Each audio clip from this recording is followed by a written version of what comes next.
Good morning, good evening, good afternoon. My name is Alex, and welcome to the office hours session, one of the upcoming regular office hours sessions that when we are covering different topics all around the OpenNebula.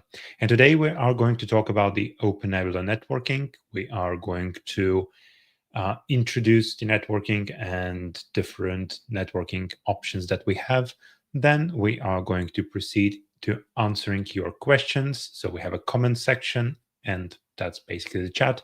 Feel free to ask your questions around the topic, and these are going to be processed according to the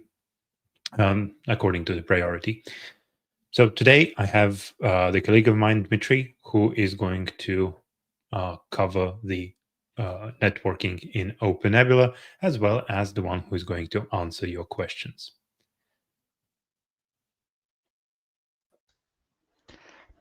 Hey, hello everyone.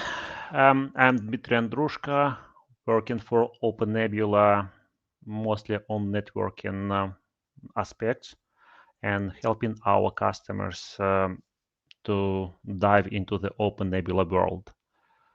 Our objective for today is to highlight key items regarding the networking part and probably share some aspects which are not commonly mentioned and something which we still meeting on a day-to-day basis and getting questions from our customers. So feel free to answer your questions any time you would like. And whenever you'll see that something is interesting for you, feel free to put your question into the chat window.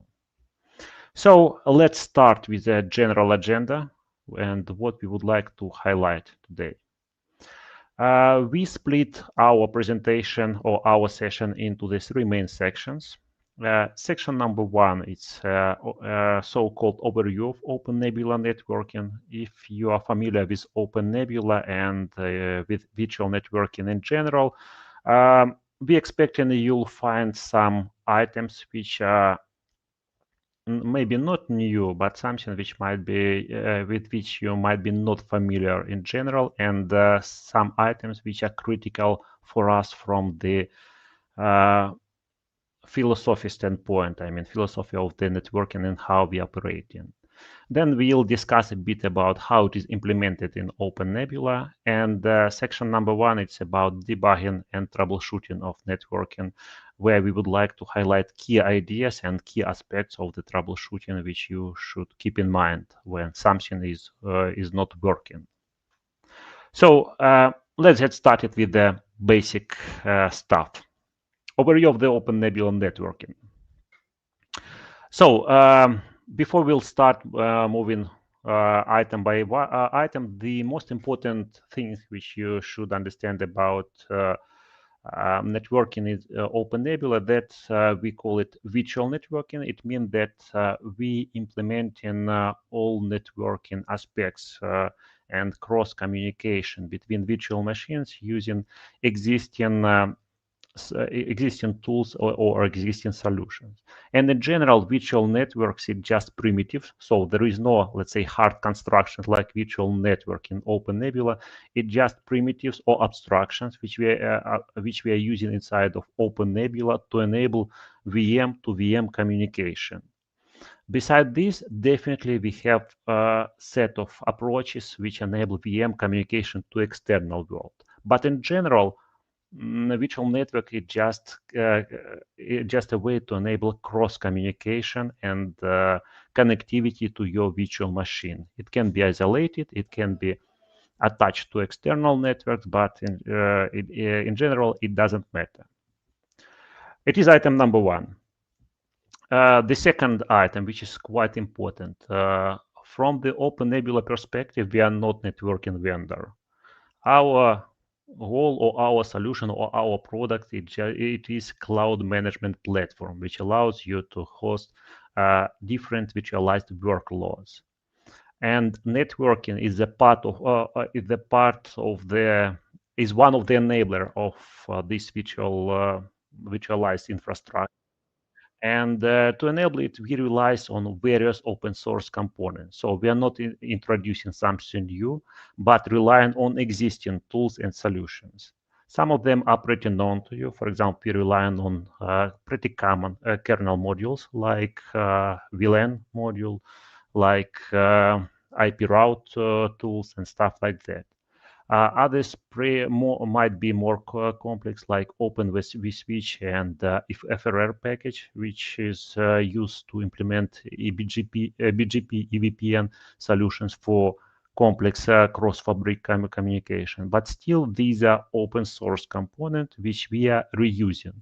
We are not introducing them. We are not, let's say, pushing them to the customers, but we are using them in our cloud stack to enable to enable communication between virtual machines and the rest of the infrastructure. And from this perspective, the most important item which you should understand about OpenNebula approach is that we can be considered as the orchestration layer which provides you required networking capabilities.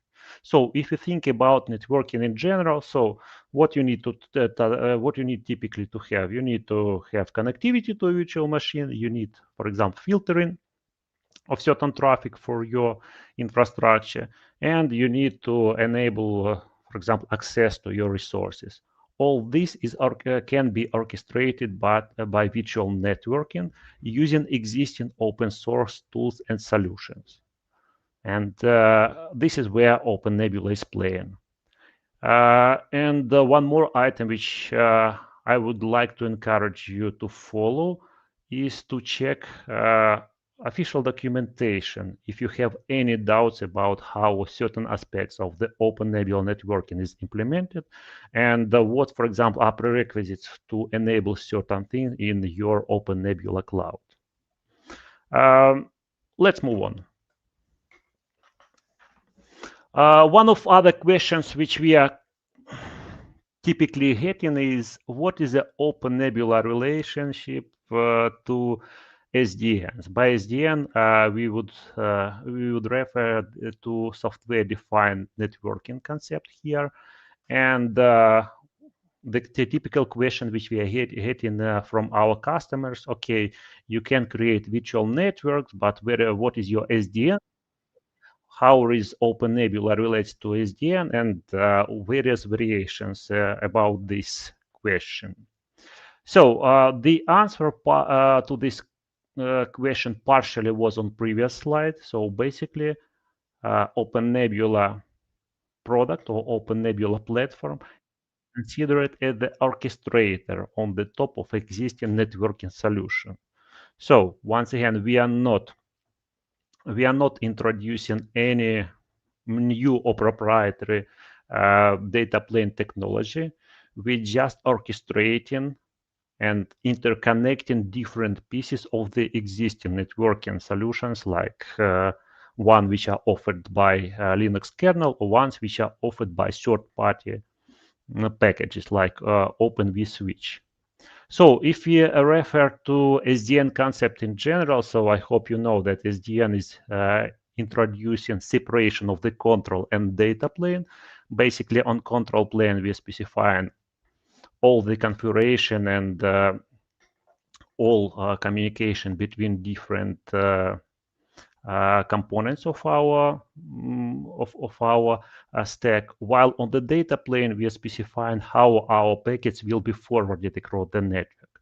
So from this perspective, we can say that OpenNebula to certain extent implement control plane of SDN networking, while definitely OpenNebula is not SDN solution in general. But drivers which we have inside of the OpenNebula for different data plane networking might be considered as the control plane components of the SDN networking. So, and the last piece in this picture definitely is data plane, and I will repeat once again, we are relying on existing data plane implementation, which quite well known on the market. It can be something which is offered by Linux kernel natively, for example, VLAN-based implementation of LED, based networking or anything else, or it can be third-party package like OpenVSwitch, for example. So hope this item is clear. And the next time when you hear about OpenNebula networking, you'll know that OpenNebula can orchestrate networking, while definitely it's not a pure SDN solution if you compare to classic definition of SDN. Okay, so now let's dig to networking, what we have as a virtual networking inside of the OpenNebula. Following classic concept of SDN, let's split once again to the control plane and to the data plane. On control plane, it is how we manage our networking, or how we specify configuration and what protocol will be used to enable our networking. And on data plane, it is actually how our packets are encapsulated and forwarded over the network. So on the control plane, we have a set of OpenNebula drivers, which is which specifies basically how to translate your API calls to OpenNebula, coming either from a command line interface or from GUI to the particular data plane network. So it is set of OpenNebula drivers which provided out of the box, or for certain specific cases like BGP EVPN, we are using third-party component, well-known component called FRR. Basically, it is a set of software which allows which support majority of existing routing protocols and allows you to build quite a complex networking solution. So as you can imagine, we will not implement BGP or we will not implement OSPF, but we are relying on the existing capabilities of FRR package and use it for networking inside of the OpenNebula. So for data plane, for data plane, as I already mentioned a couple times, we are using once again existing capabilities either of Linux kernel or of third-party components like OpenVSwitch. These types of networking we are supporting natively inside of OpenNebula. So this means that once you installed OpenNebula Cloud, either Community Edition or Enterprise Edition, you are getting these capabilities out of the box. So from the Linux kernel perspective, we are having we have networking based of Linux bridges. And technically, you have two variations here. You can create unpaired network, so basically so-called flat networking, or you can segregate your networks using VLAN capabilities and something. In cases when you need multi-tenancy or traffic segregation, it is the most common approach for small and mid-sized networks. For larger networks, we are observing quite significant interest to VXLAN-based networks. And once again, here we mostly rely on the existing Linux kernel capabilities and on the appropriate drivers in the kernel.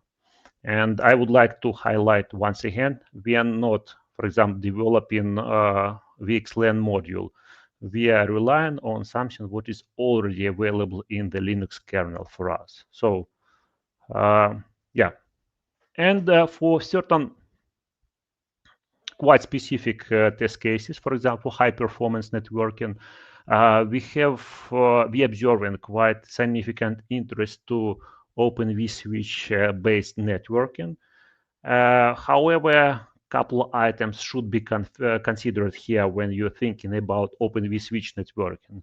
Item number one, probably you should refer at first to official documentation and consider a set of prerequisites which should be satisfied for OpenVSwitch networking with OpenNebula, especially when you consider an OpenVSwitch with DPDK deployment approach.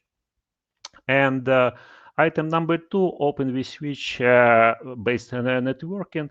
It's considering a quite specific area for its implementation.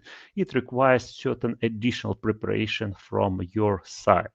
So bottom line for Open vSwitch networking, what we see from the customer base, it's not the most popular approach for the field deployments. However, in certain specific use cases, it is very demanded and quite popular across our customer base. So once again, all these three options, I would say, Linux bridge based for .1q and flat networks, VXLAN based, and Open vSwitch. All these options rely on the existing open source capabilities, and OpenNebula is not introducing anything on the top of existing open source implementation. Okay, I think these are three key items which I would like to highlight from the general perspective. And Alex, have we any questions here on general side of the house before we'll move to implementation? Yes, we do have one question. So hosts in a workload cluster acting as a VTAPs, encapsulation is done with VXLAN or Geneve? Mm-hmm. So answer on this question is actually in the question. So each hypervisor host is acting as VTAP. That's correct, and we are relying on a regular VXLAN encapsulation. So technically, if you need Geneve-based encapsulation, it's not a big deal to extend the drivers and support Geneve encapsulation, but this is something what you should do by yourself if you need Geneve encapsulation. I see the use case for Geneve encapsulation. I would assume it is coming from interoperability with VMware NSXT, but this is out of scope for OpenNebula. We're relying on the regular VXLAN-based networking. And there is actually a follow-up to this question from the same person. So workload cluster hosts are our clients, and management cluster hosts are range routers themselves. Okay, so Nurlan, probably you can follow up on the forum, on the community forum for more detailed answers. But at this moment, I would like just mention that we have 4 different scenarios how it can be implemented. In the simplest case, we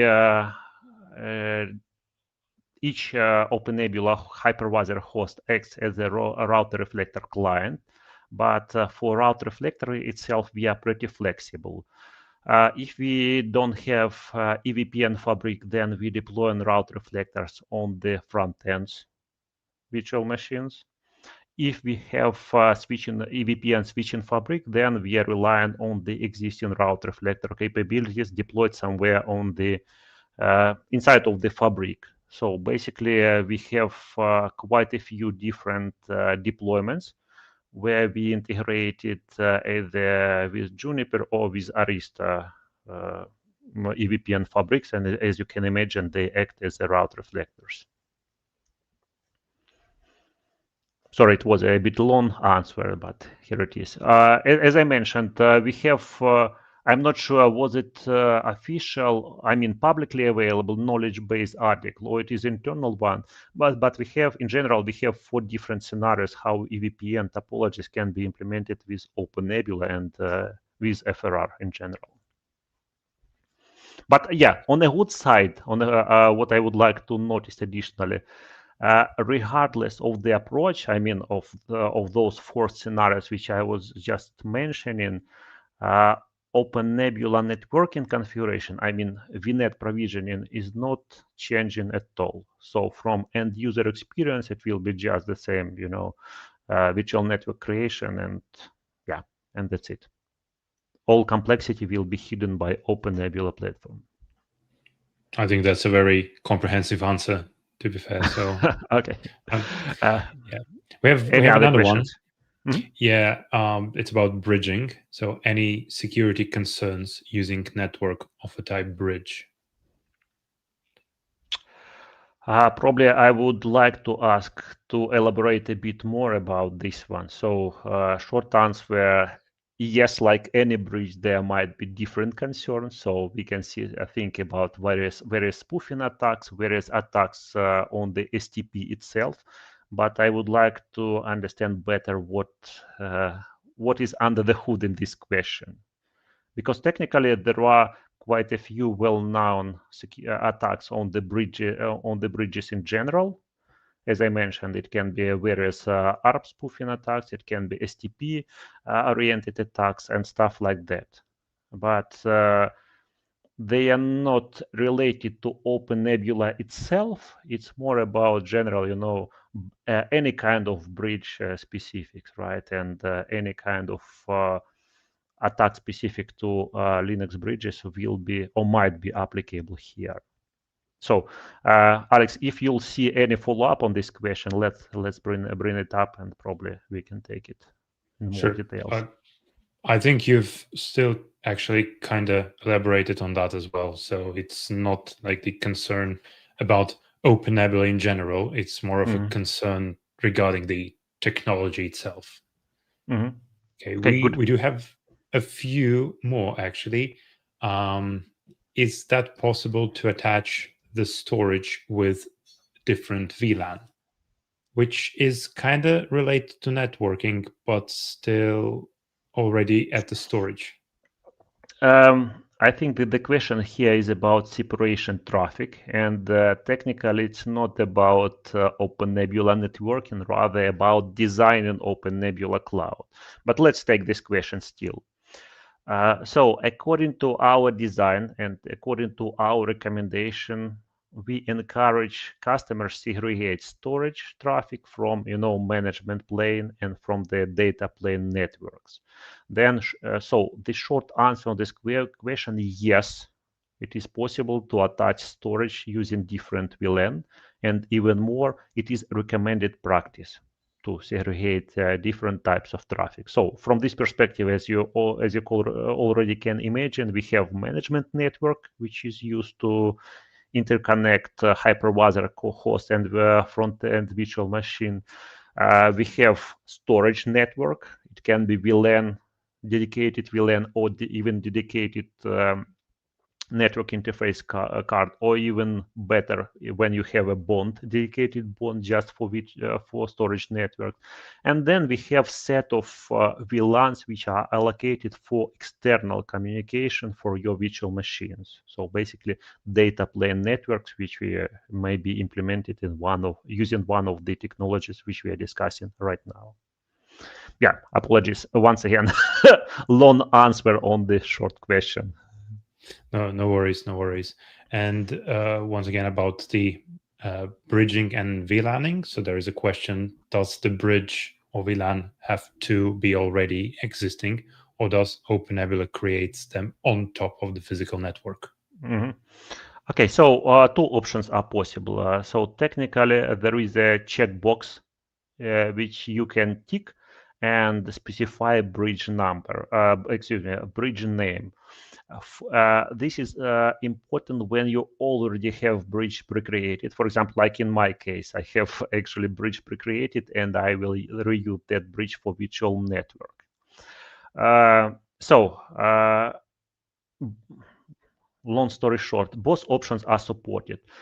You can have so OpenNebula will configure networking correctly both for cases when you have bridge already pre-created or when this bridge is missing. Then OpenNebula driver will create this network. For VLAN, it's a bit more complicated situation because VLANs have to be configured across your switching infrastructure. So OpenNebula will take care of VLAN subinterface configuration at each hypervisor host. However, all switches in your switching fabric or in your switching infrastructure has to have this VLAN configured in advance. So in other words, OpenNebula is not configuring switches, but assumed that VLANs which you are specifying during VNet creations already available and allowed in your network. If it makes sense, Alex. Yeah. Yeah, I think it totally makes sense. Thank you. So for now, we can proceed with. Okay. So a couple of words about implementation.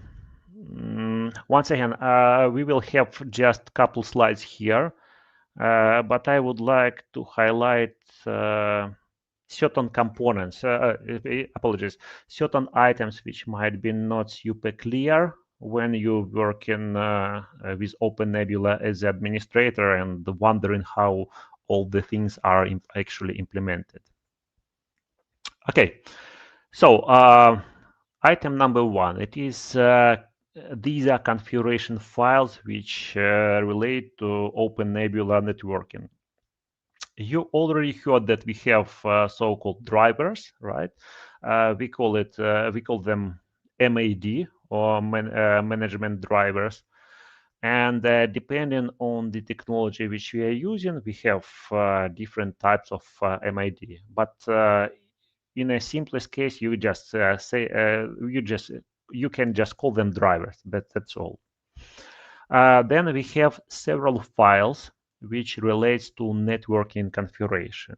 So primary file for OpenNebula configuration in general and to networking in particular, it is etc1.1dconf, right? It is place where you can find all the OpenNebula specific configuration.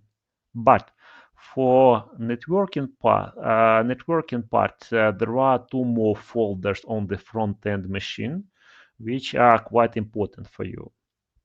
The first one, it is specific network driver settings, which might be feasible to override or review when you would like to check specific settings of your driver. So I will not stop a lot of this, but just keep in mind that we have this file as well. And something which might be more interesting to you, it is actual driver implementation. Depending on the driver, we have two types of driver implementation from the programming perspective. It is either Ruby or Bash scripts. So if, for example, you think that some network should be configured in a bit another way, technically you can modify drivers by yourself and achieve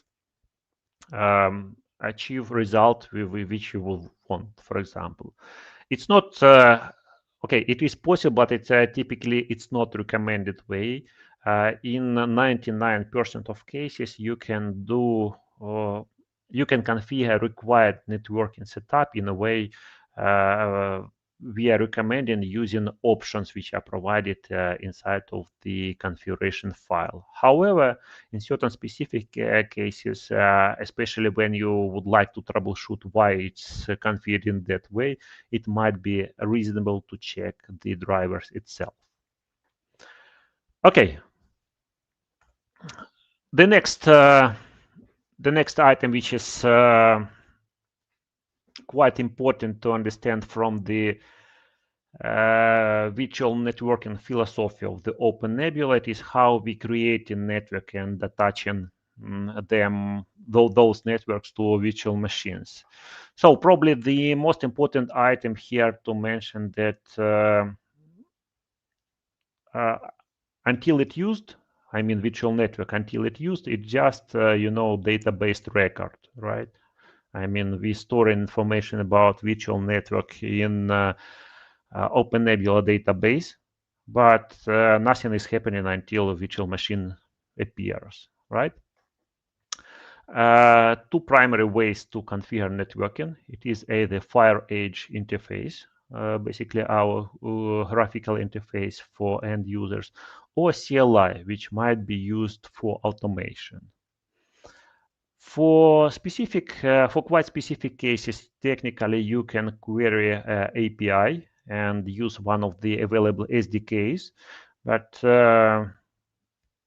majority of use cases which we are observing across our customers, it is configuration via the user interface, basically clicking by mouse, or by using one of the CLI commands, basically command line interface. For networking, it is definitely will be one VNet. The second item, which I already mentioned, it is so-called lazy initialization. So it means that nothing will happen in your hypervisor host until virtual machine will be landed on that host. And once it is landed, then bridge will be created, interface will be created, and stuff like that. Depending on driver specific, you may see or you may get where you may need various parameters for your network, but typically you'll need bridge identifier or bridge specification and physical interface, because as you can imagine, we have virtual network somewhere, we have virtual machines somewhere on the sitting on your host, and then we have physical NIC, and those two items has to be interconnected somehow. And as it was already mentioned several times, we mostly rely on the bridging concept. I mean, we have a certain bridge which interconnects those items. What happens between virtual machine and physical interface and how bridge is configured actually depends on the actual network type or on the driver itself. It is from the let's say physical or data link concept, right? How to interconnect all those items. But as we all know, our virtual machine typically has to have set of parameters specific to IP addressing, basically IP version 4 or IP version 6, depending on your nature. And besides basic bridge specification and interface specification, typically you have specified address range and IP related settings like DNS, like default gateway and stuff like that. Technically, as you can imagine, default gateway and DNS server are optional, but in reality, you cannot work without them. Okay. And this one is quite important feature in general, which I really like that our customers really understand how virtual networking works. So as I mentioned, we have, let's say, two entities. Entity number one, it is physical interface, which allows our host connectivity to external world. And we have virtual machine, right, which has network interface card, so something what we call VNIC. And what OpenNebula performs, it ensures that VNIC of the virtual machine can be connected through the physical adapter to external world. And the next, depending on the approach and depending on the virtual network type, there might be different scenarios. But the most important here that OpenNebula typically hides all this from you. However, in certain cases, especially when you need troubleshooting, you have to understand what's happening under the hood and where to dig for details. In the simplest case, when we talk about flat network, right, then we are not using any test and just, sending out all the frames which are coming. What's happening? Every instantiated virtual machine just gets virtual NIC for that virtual machine, and that virtual NIC is plugged into the bridge, which will be created by OpenNebula at each host. So in this case, what we'll have, we are hitting quite a simple bridge, right? And this bridge interconnects physical adapter, and it interconnects all virtual NICs from all virtual machines on this host. So we are hitting so-called flat network. So you can consider this as a virtual machine plugged into some virtual switch. Yeah, which is actually the case. So in this case, packets just traveled from all VNICs out of the physical interfaces.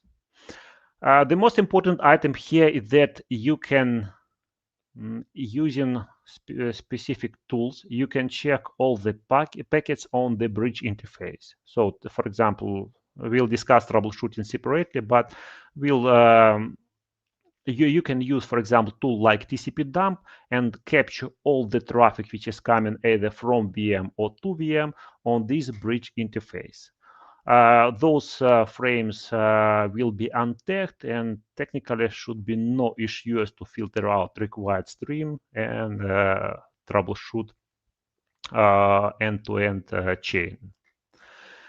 In more complex case, when you using, for example, .1q networking, we are hitting one more item.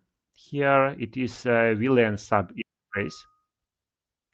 And situation technically is the same like in previous case, but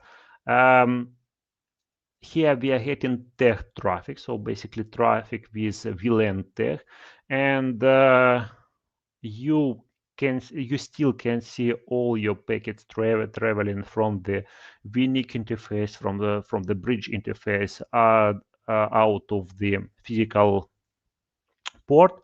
But in this case, during troubleshooting, typically you have to check on both sides.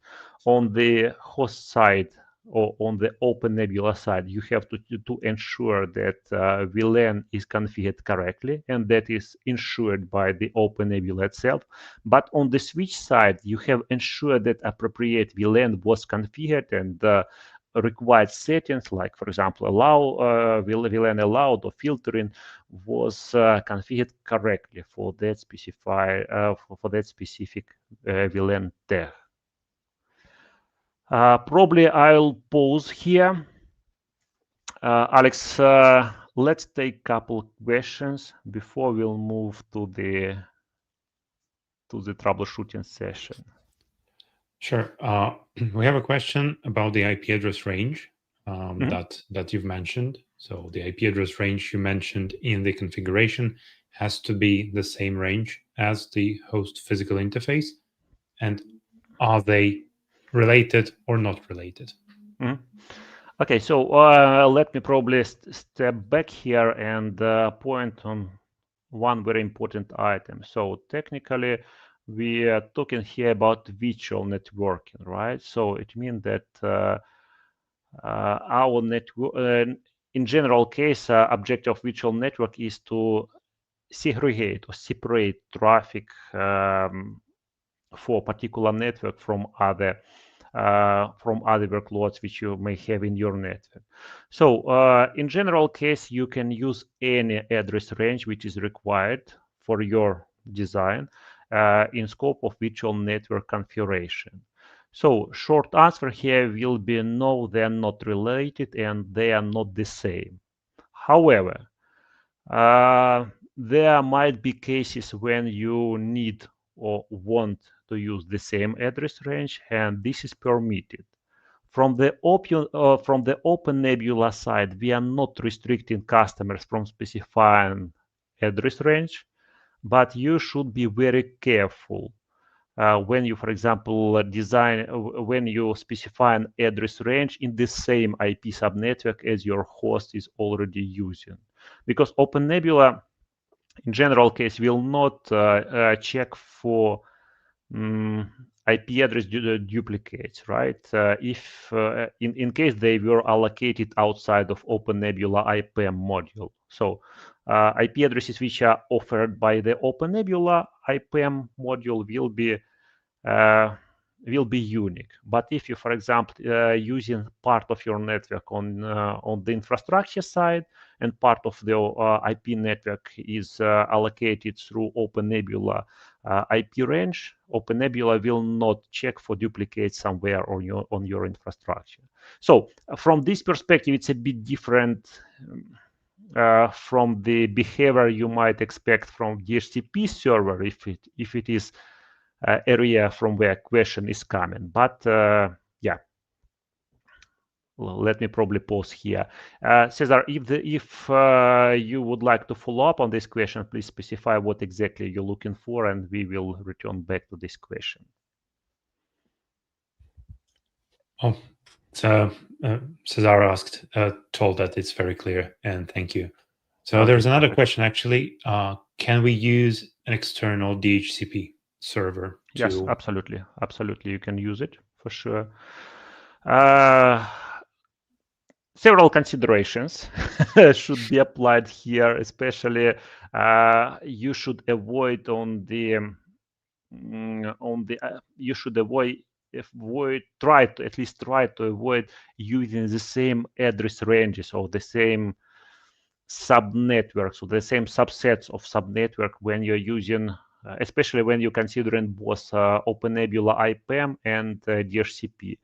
As you probably know, DHCP has capability to detect duplicate addresses, right? So there is technology to detect those IP addresses.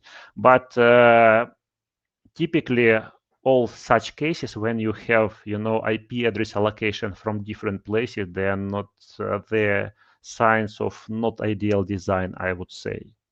So from this perspective, it's better either rely on the OpenNebula IPM module, which will allocate IP addresses and IP settings from the configured address ranges, or rely fully on the external DHCP.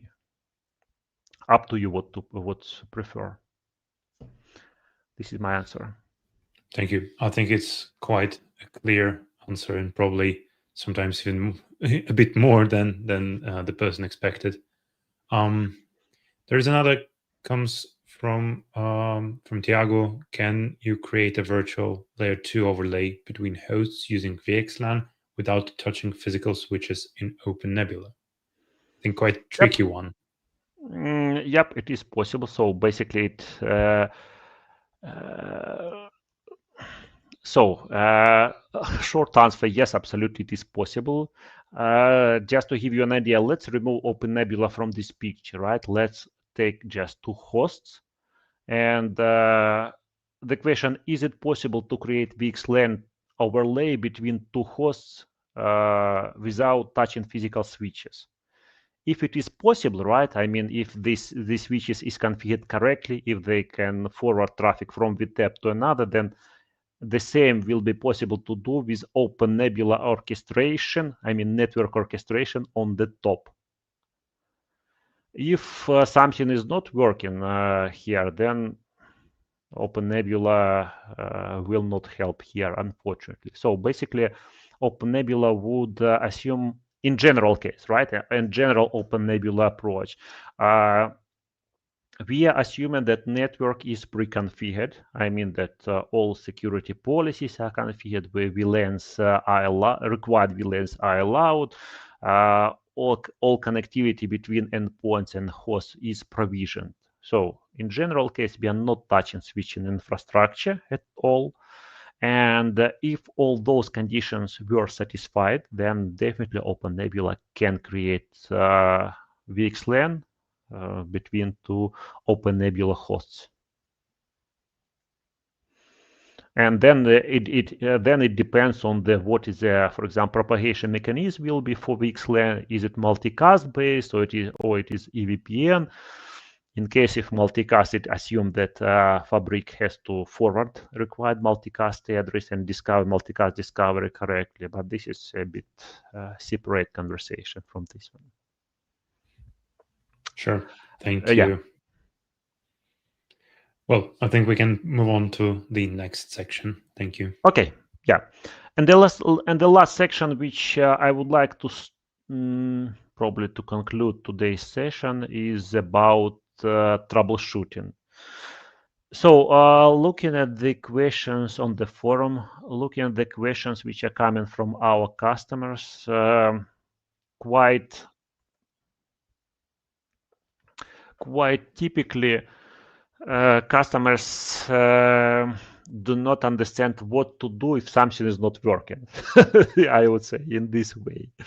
Um, the most important item, in my opinion, is that you have to understand about OpenNebula. OpenNebula in general, it's not, it's not black box. It's just automation and orchestration platform on the top of Linux.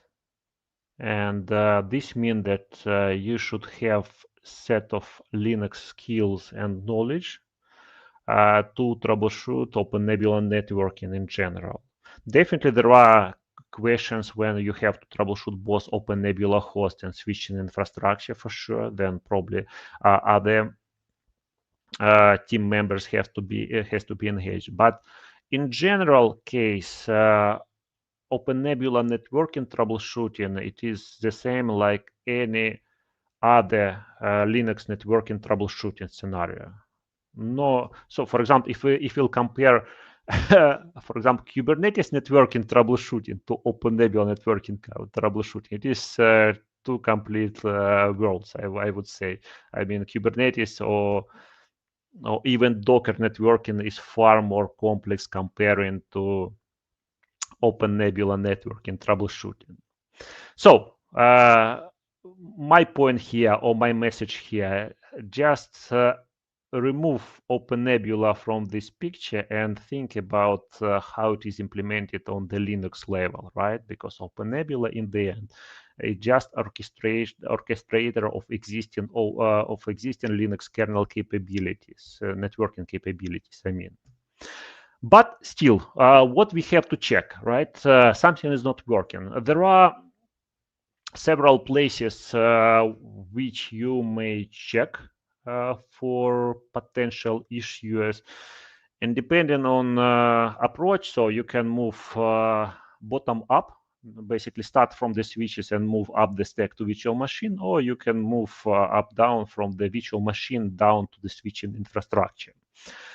For me, it looks if you have access to the virtual machine, once it depends on the conditions, but in general, if you have access to the virtual machine, for example, to console, typically up-down approach is simpler. So you log into the virtual machine, for example, you starting some ping of the default gateway, and you checking at each stage what's happens with your packet flow.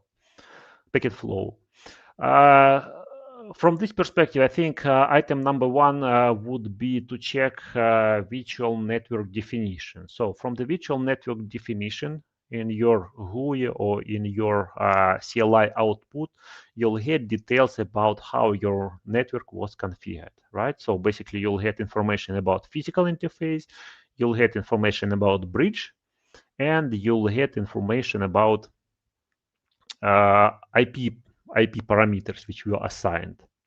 Using these three items and assuming that you are inside of the virtual machine, you can make certain conclusions. Assuming that you are starting, for example, pin to your default gateway, you have to move to the host where your, let's say, faulty virtual machine, or not faulty, but virtual machine without network access is deployed. The first point where you should start network troubleshooting is typically, let me scroll back, typically it is virtual machine network interface. So basically it is the most left component on this picture. So in normal condition, when you initiating ping from your, or any traffic flow from your virtual machine, you should be able to see traffic on the appropriate virtual NIC in your on your host. On the good side, we have pretty clear naming convention, and all VNICs which are associated with virtual machine have typically have identifier something like one, and one means OpenNebula, and then hyphen and ID of your virtual machine typically.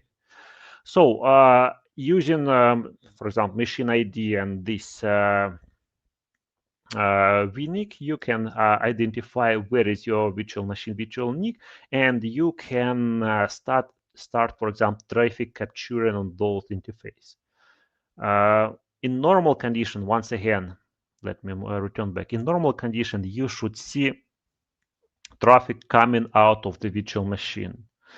If traffic is not coming out of the virtual machine on that interface, technically there might be two things: something wrong with the guest operating system itself. For example, interface might be down, it might be misconfigured, it might be scanned, so something wrong with the host machine, or in really rare cases might be something wrong with the host itself and with the hypervisor. So technically, theoretically, something might be wrong there. Very rare case, but technically it is possible. Okay, so another place which you should always keep in mind during the initial troubleshooting, it is virtual machine logs, which are stored in var log1 directory. And for each virtual machine, as you probably know, there is separate file in which you can check, among other stuff, if the items related to networking. To be very frank, those details are quite high level, and they, from practical perspective, they might be valuable only when you don't have access to the CLI, actually not to CLI, to the GUI of your, not to the GUI, to the console of your virtual machine. But still, it is a place which worth to check for the log of your virtual machine.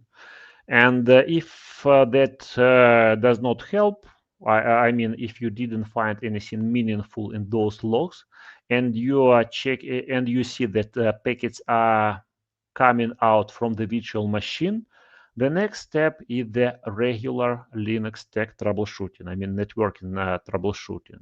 So as you know, there are quite a few different commands which you may check. At first, it is definitely a set of IP route commands which you IP route package, IP route to package, but it is IP link and IP address commands which allows you to troubleshoot status of the interfaces. Examples of the issues which you might observe. For example, in some reason, your physical interface was disconnected or connection was lost, and using IP link, you can immediately find that physical interface is down, and as a result, your network is not working. From the IP addressing perspective, depending on your network implementation, it might be so result might depend in terms of what you may find with IP addressing configuration. For example, where is your default gateway configured, or what IP settings were applied. But in general, host settings, I mean host settings of your IP stack are not so important for the network troubleshooting in general case. Definitely there are cases when you have VTAP in the middle, and then you can check IP settings of your VTAP, but those are specific questions. More common issue is that host has some security policy applied, and that security policy prevents traffic forwarding or traffic entering or exiting hypervisor host. And in this case, definitely you have to check status of your IP tables or firewall which you are using on your host. So depending on the host operating system. Quite important notice here. So technically, as you know, OpenNebula does not restrict you from using any flavor of Linux operating system. I mean, you can use Ubuntu, you can use Alma, you can use RHEL, or technically you can set up OpenNebula. You can try to set up OpenNebula almost on any Linux. However, default security policies on each of these Linux distribution varies.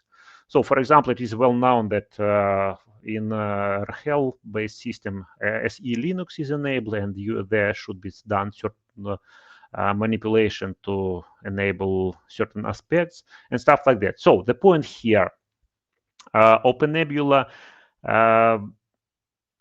depending on your Linux distribution, you might need to apply additional configuration to your networking to enable or disable or update certain configuration settings related to the to your networking part.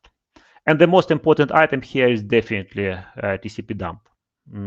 At any stage of your networking, you can use or should use TCP dump to track is traffic coming or leaving your network. Sorry, it looks like I took more time than expected. Alex, back to you, and let's better take questions from audience than listen to my speech. No worries. It's actually a very, very interesting one. So I was also looking and listening it myself. So for now, we don't have any questions in the chat anymore. So I assume if anyone wants to ask any questions in regarding to the networking or topics that were covered today, feel free to do it right now.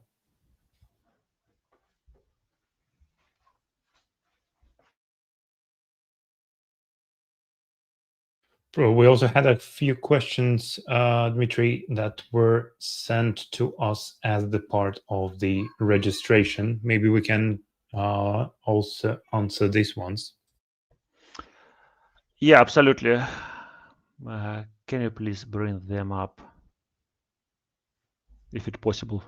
Or probably you can repeat them verbally. I'm going to repeat them. So Perfect. what's the main reason to go for virtual networks? The technically virtual network is the only one options when you're using virtual machines, right? So virtual machines require virtual networking, and virtual networks is in OpenNebula is a way to enable your virtual machines to communicate one with another and with external networks. So let's assume this is the answer. Implementation of a cloud computing on-premise infrastructure. So from the networking perspective, how that could look potentially? The short answer here, take OpenNebula and deploy your first private cloud, and you'll get full power of the cloud computing on your premises. Perfect. So probably that's it. And Cesar, I've already answered your question in the chat. That's the FIDEF parameter is in fact applicable to the hypervisors, not the front end. Okay, so with that, I would also like to all invite you to participate in our forum and also to follow up for more upcoming webinars and office hours. We are going to have more interesting stuff to cover, and as well as we have more interesting features that are at the edge of the cloud. So, thank you. Yeah, thanks a lot for your time and for interesting questions. Yeah. And see you again next time. Thank you. See you again. Bye-bye. Thank you. Bye-bye.